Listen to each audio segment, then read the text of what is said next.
And we literally, without going into too much detail, we literally had that example. And I think this is a conversation we should be having with the carriers, but remember, 5 billion text messages a day, the preferred way that people in America communicate. These are not just marketing programs, coupons to buy Pepsi. They are all those things, we do all those things, and those are great. But these are regularly scheduled, cost-effective, cheapest way to deliver services for businesses and organizations and governments that are reliable, persistent, two-way communication tools. And I just said, until it's thought about that, all the inventive and innovative ways that people use the telephone for, or the internet for, or fax machines for, beyond just sending marketing and advertising messages, again, which are nothing wrong with those, we do those, and then tying those into voice.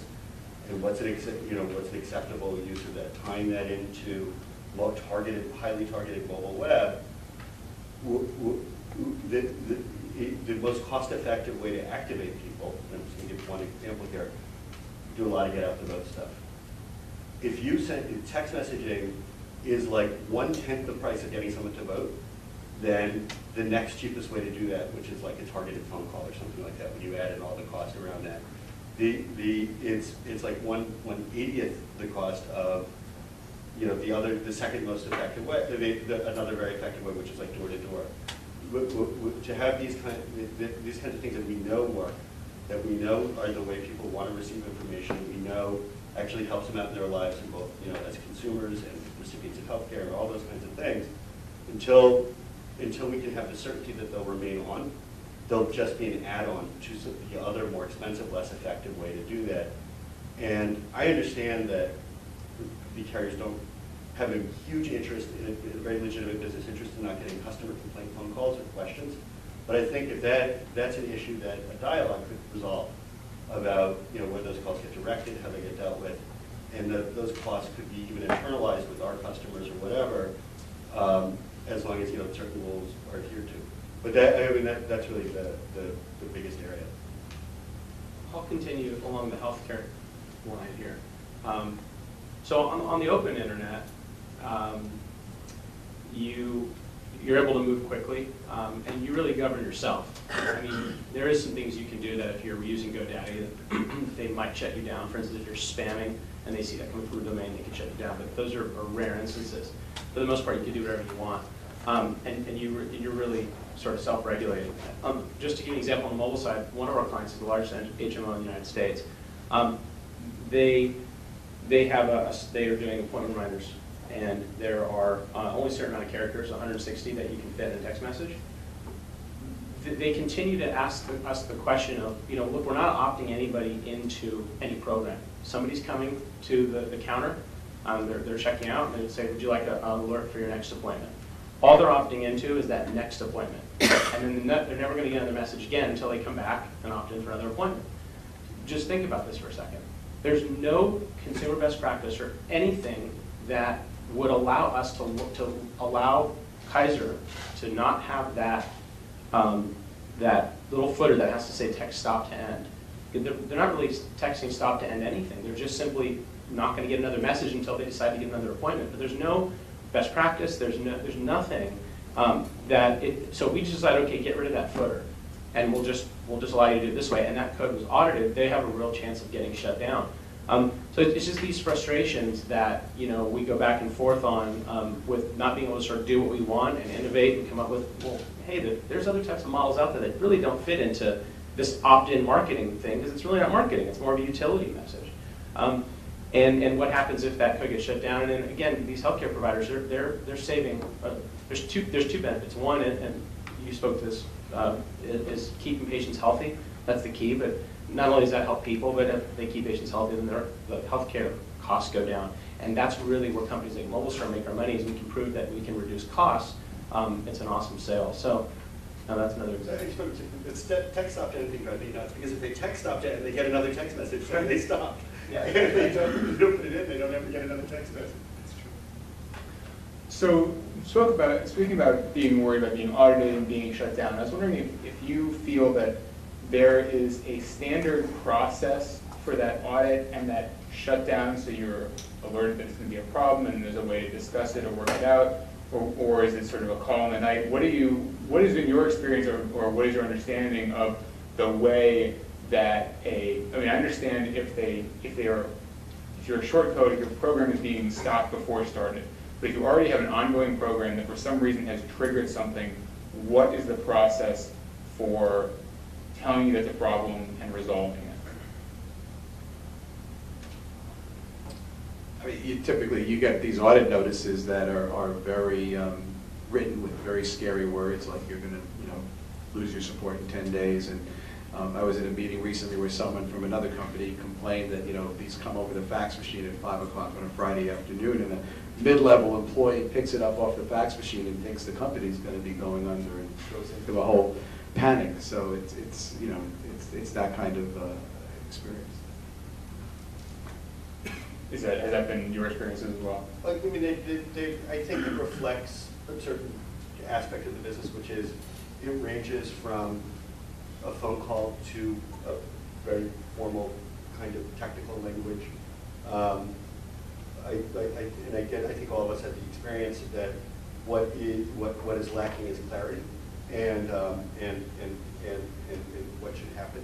And I don't think anyone here, or pretty much anyone I know in the mobile business, wants to really be out of compliance with what I think we would all agree if you could understand that what the best practices really say, and that people shouldn't get messages they don't want. People should only be clearly opted in. It should be very easy to leave, and there not be any spam and all of that. So there's not a process to it, which it would be very hard to do. I mean, it's a difficult problem. Every carrier has different regulations and compliance that they want. So just think about this for a second. T-Mobile might want you to send every single message, standard rates apply, whereas Verizon might want you to say standard rates may apply. And so as application developers, we have to develop technology that allows different messages to show up depending on the carrier. Imagine what the small business has to go through if they want to develop this from the ground up, and they're not using a platform like mobileStorm. And then what happens when T-Mobile gets a message and it doesn't have that word, or the word may is there instead of standard rates will, or just standard rates apply, then they can shut you down. You're dealing with all these different moving parts, and there's really no standard tool that you can use, that you can see progress, that you can say, I got audited and here's the steps I have to take. You're going through aggregators. It's difficult and it's challenging. Where do those best practices come from? How are they developed? Because it seems like they're sometimes at odds with each other, or may not be maybe approaching nonsensical at times. So where do they come from, and who is involved in developing those? So there's a governing body called the MMA, the Mobile Marketing Association, which works directly with carriers. You're a member, right? Mm-hmm. Yeah, we're all members of the MMA, and the MMA has actually done a lot of good stuff.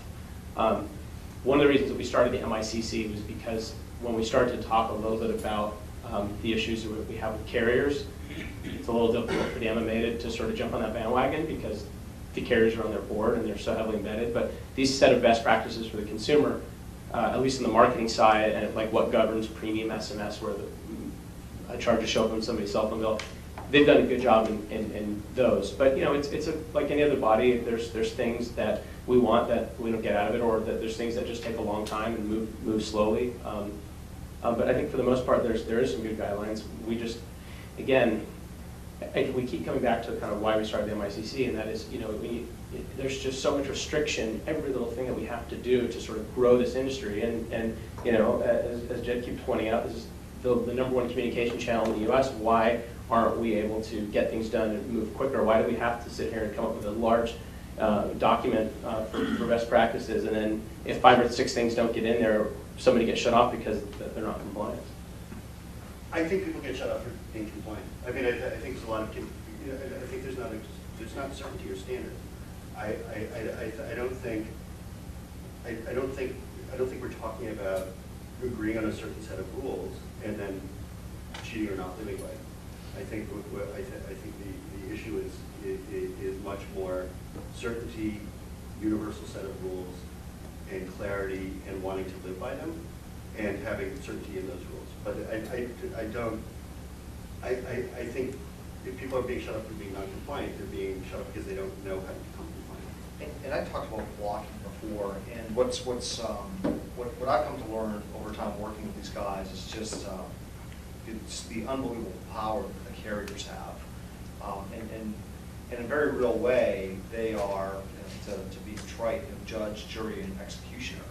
And there's no recourse, there's no process you can go to. I mean, you can go to federal court and get a temporary restraining order, but really the carriers are basically, hold all the cards, and they make the decision about what goes, what doesn't go, why something is a shutdownable offense or not. But again, to take it back to the title of today's presentation and what you've heard from all of these people, is that we're really just trying to give consumers access to the content of their choice in the means that most convenient to them. And all of these limitations are really restricting consumers' choice. None of these companies have any incentive to send anyone a message that they don't want. It poisons your brand, it poisons your relationship with the consumer, and it's just going to be bad, not only for the consumer, but bad for these companies. And I think there's a real question I have, and that we've been raising with the FCC, is why isn't there an independent referee for these issues? Why is it that these common carriers, and wireless companies are common carriers, why do they have the power to control the speech and the content that's being accessed by their customers with marketing entities or other individuals? So it's I think a lot of what's going on is we've heard the interoperability only really started around 2003. It's a new area. It's the FCC is not they may regulate the latest technology, but they're not kind of the first adopters. So it's not something that they see on a day-to-day basis. It's not a suite of problems that they really understand, and that's what we're trying to do with our coalition is educate on the other side of things. And for all of you, if you can think of sort of a single thing that is the biggest limitation to growing this industry and to making mobile and text messaging in particular, but mobile in general, a platform on par with the other platforms for communication we think of, whether it be mail or internet or phone. If there was one thing that you see as the largest impediment, what is that thing? I think the key is to make the wireless internet as open as the internet itself. Look at the level of innovation and job creation and just improved quality of life that's resulted from the internet being a very open platform where anyone can experiment, as Jared said, and do new things. And mobile, on the content side, unfortunately there are a lot of obscure content guidelines we're faced with and things that are not clear and that prevent it from being the same open experience. So I think removing those guidelines and yes, there's certain key protections that have to be in place against spamming and things like that, and technical issues that have to be addressed, but outside of that, there shouldn't be any further restrictions. There shouldn't be any opinions placed on what content is or isn't acceptable to be passed through the networks. There isn't on the internet, and there shouldn't be on wireless. And fundamentally, in mobile, innovation requires approval by someone who may be your competitor, and certainly is at most a reluctant supplier to you, which is a problem that we've seen in the wireline space and in the internet more generally, but people are kind of forced to act somewhat on a playing field. But again, why would it be that if you want to come up with some new innovative product, you have to go get approval from every mobile operator? It's kind of contradicts innovation. Mike, are these wireless carriers developing their own platforms? Well, certainly on the content side, they offer content that's in direct competition, and some of these obscure guidelines I talked about, so to give one example, we're given guidelines that, does anyone mind if I say the word ass? I do. Okay. So we're given content guidelines by the aggregators that say the word ass is not permitted. You can't offer content with that word. One of our partners is Warner Records. They have a very popular song called "Kiss My Country Ass." I forget the artist. I'm not a big country fan. Sorry. So we're afraid to offer that song to our users because it violates the guidelines we've been given. Yet that very same song called "Kiss My Country Ass" is readily available on the carrier's decks, from their storefront. So it's those kinds of things that are not technical in nature. They're preventing the consumer from accessing the content they want that we feel shouldn't happen. Yeah, I mean, I don't think they even have that restriction on purpose, right? I mean, but there's all this stuff out there that just, because it's a lack of certainty. And I don't think it's deliberate, but it's because, we kind of grew up since 2003 very quickly. But our ability, and I think other companies' ability to have certainty in what they can do, what programs they're running, which comes from there being various sets of rules and no appeal, but it prevents us from being able to raise money, create jobs, grow our business. It's very, if you're a restaurant and the people who supply you with food could just, you have one supplier and that supplier could turn you off at any particular time, it would be really hard to get investment in that restaurant and all that kind of thing. It's a very similar issue. I think we've all been very creative in growing our business quickly and riding this growth of mobile so that it hasn't prevented us. But to really get to the next stage, we need some certainty so that we can build value in our own business, build value in our customers, and create that. I don't think the carriers want to compete with what we do. I mean, with selling content, sure, but I think they tried that a little bit too, and it wasn't so great. But but it's certainly in the communications platform. I mean, what a nightmare. I mean, in addition to, I mean, I don't see them trying to compete with us at all.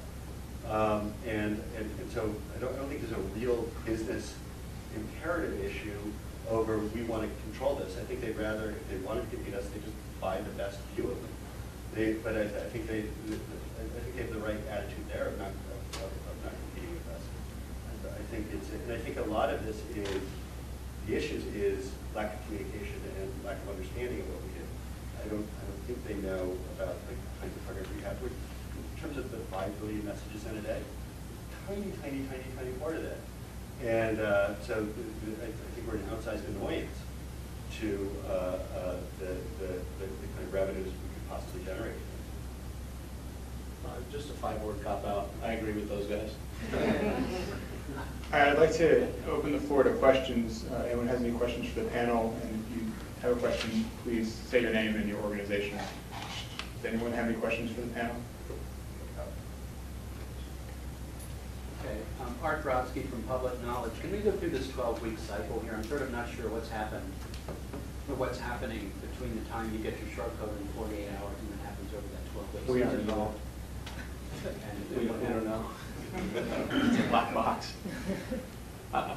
From what I've been able to glean from this is that we submit a service request to our aggregator, which is a sheet of paper that basically says, what is this service?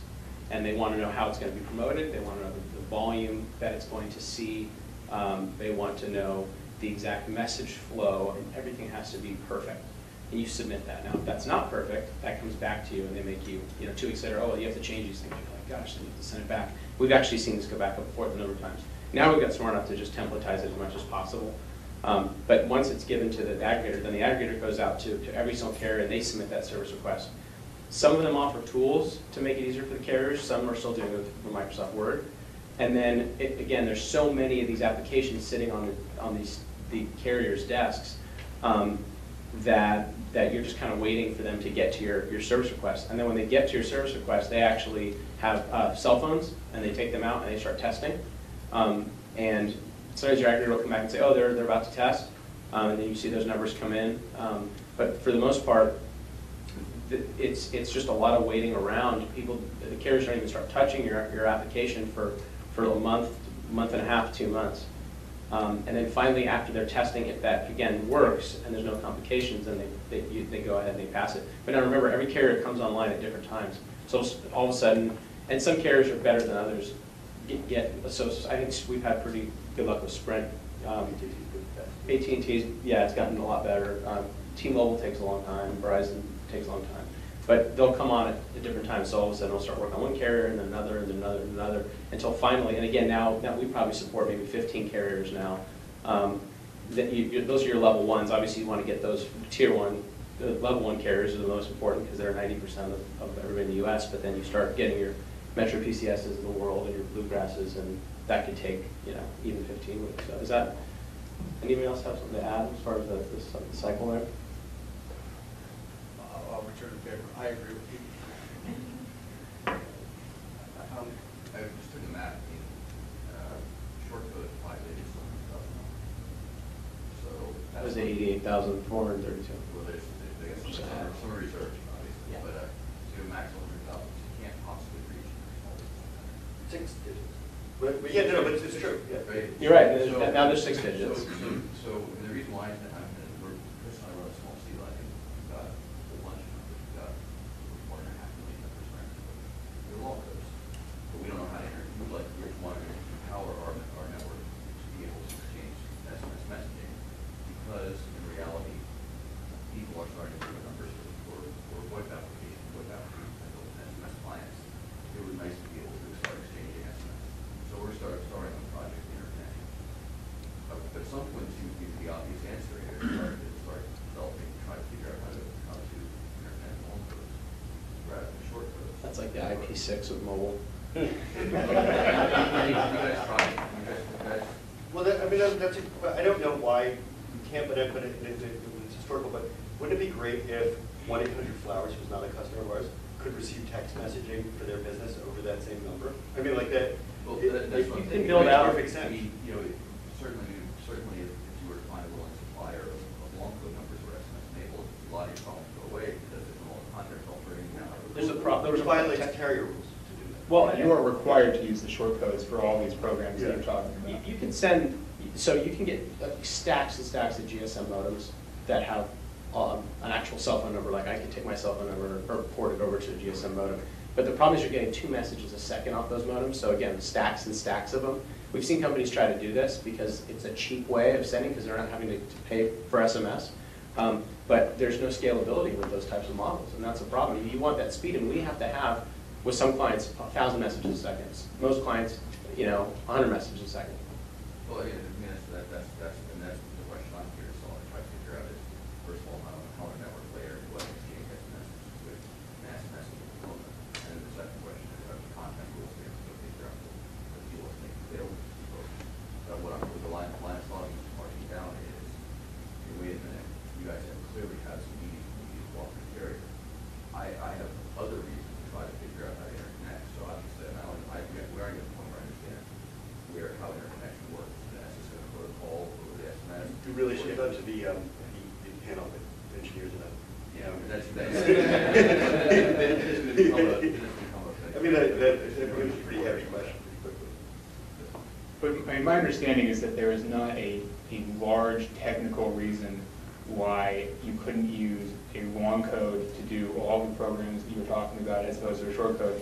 The major barrier is that there are carrier rules against doing it, and that is the major roadblock. Is that a correct understanding? In order to send volume, meaning many at a time, there is a requirement that you work through an aggregator to get into the carrier system. In order to do that, you need to aggregate a short code. There's no such thing yet, as far as I know, of aggregating a long code. There are some companies that have come up with solutions like that, really good one, but they only send like 2 messages a second. The VoIP company that also offers, I just don't know what it's called, a very good company. And I think they've been slowed down. But again, it sounds like those are like business rules, not technical. Yeah, as far as I know, it's not. Because a number is just a number, right? Yeah.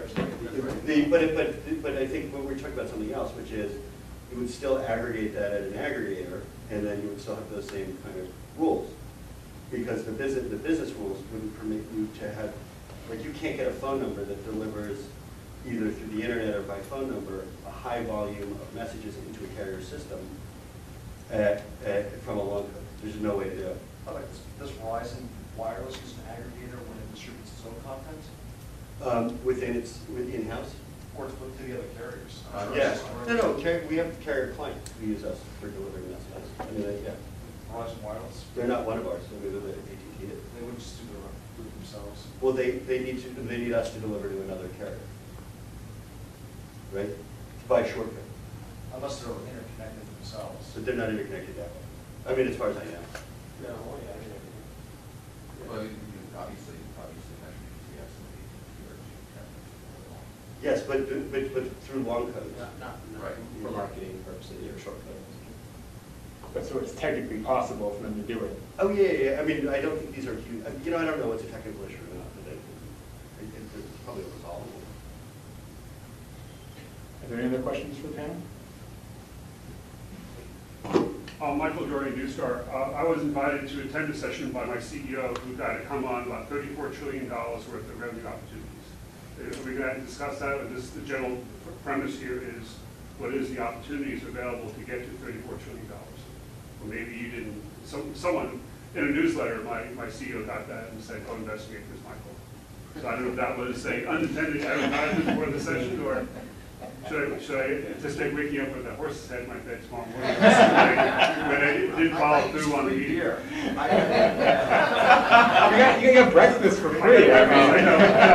I say that because of he recognized, Newstar recognizes the opportunity in this marketplace and has been involved actually for a while, and we're happy to work with MICC as we work with MMA, OMA, GSMA, the thousands of other acronyms out there to try to improve this space, to make this grow, and make it grow in a process that's safe and secure.